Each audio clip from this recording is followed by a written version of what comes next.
Þessi stúlka er 15 ára, hún varð ófrísk 14 ára og eignaðist barnið fyrir mánuði. Góðu fréttirnar eru þær að hún heldur áfram í skóla. Þegar farið er þorpi hér í sveitum Zambezíufylkis í Mósambík fer ekki fram hjá neinum að fjölmargar unglingsstúlkur eru orðnar mæður og enn fleiri orðnar eiginkonur. Hvort tveggja sýnir ákaflega veika stöðu unglingsstúlkna í þessum samfélögum. Rúmlega 4 af hverjum 10 stelpum á aldrinum 15 til 19 ára í Mósambík eru ýmist barnshafandi eða orðnar mæður. Í sveitunum eru þar fleiri sem eignast börn á barnsaldri. Ástæðurnar eru margar en afleiðingarnar eru oftast átakanlegar.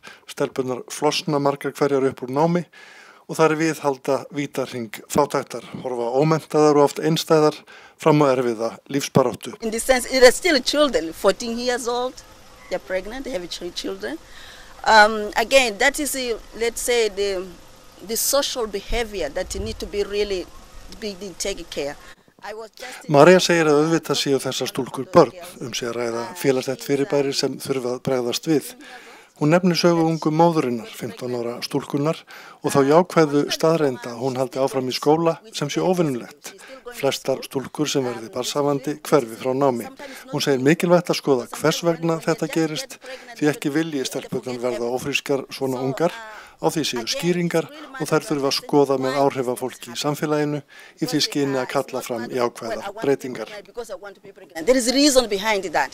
So what we need to do is really understanding those reasons and helping those, community leaders, mothers, and say how really they can move forward. Í mörgum fátækum samfélögum eins og þessum eru dæmi að stúlkur eru í augum foreldra sinna auðlind sem hægt er að nýta fljótlega eftir að dæturnar byrja á blæðingum. Víða í Afríku tíðkast að stúlkur séu seldar, oft eldri mönnum, og heimannmundurinn felst í verðmætum sem foreldrabrúðarinnar fá fyrir stúlkuna. Það geta verið kýr, geitur eða reiðufé. Þá eru stúlkur gjaldmiðl eða það er hægt að gefa eða selja dætur sínar eldri mönnum og þar með fá fátækar fjölskyldur einhvern smá pening og líka losna við einn munnin sem þarf að fæða og því miður þá eru þessar stúlkur ákaflega valdalausar, hafa ekkert með þessi viðskipti að gera og ráða ekki yfir líkama sínum eða því að halda áfram í námi. Og við sáum þannig í einu þorpinu sem við heimsóttum unga stúlku 14 ára gamla með mánaða gamalt barn og hún er hvorki hluti af barnahópnum né hópi fullorðinna kvenna. Þannig að hún verður svona svolítið utangarðs í einhvern tíma þar sem að barnið er ennþá í henni en hún hefur þessa miklu ábyrgð að vera orðið móðir og nær samt ekki að vera fullu meðlimur í kvenfélaginu, ef maður getur sagt svo. Þegar ung stúlka í aðstæðum eins og í Mósambík verður óvart barnshafandi breytist líf hennar á skömmum tíma.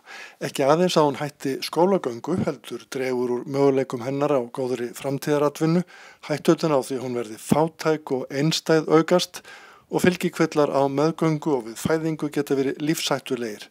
Þeir eru helsta dánarorsök unglingsstúlkna í þessum heimshluta.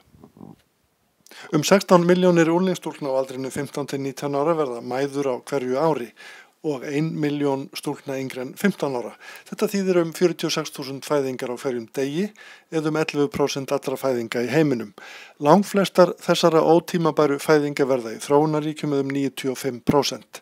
Þá eru ótaldar fóstureyðingar ungra stúlkna en þær eru 3 milljónir árlega, í fæstum tilvikum löglegar.